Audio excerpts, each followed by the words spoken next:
Bem-vindo! Neste vídeo, vou mostrar como usar o Circle to Search no seu Samsung Galaxy S25 Plus.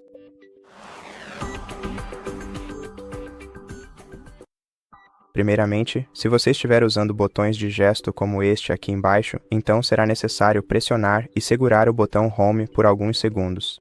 E se você estiver usando a navegação por gestos, então será necessário segurar a barra Home na parte inferior da tela.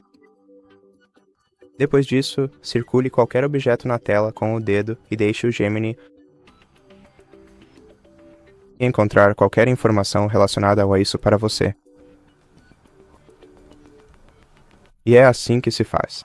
Obrigado por assistir a este vídeo. Se você gostou, por favor, considere se inscrever no nosso canal, deixe um like e um comentário abaixo e nos vemos no próximo vídeo.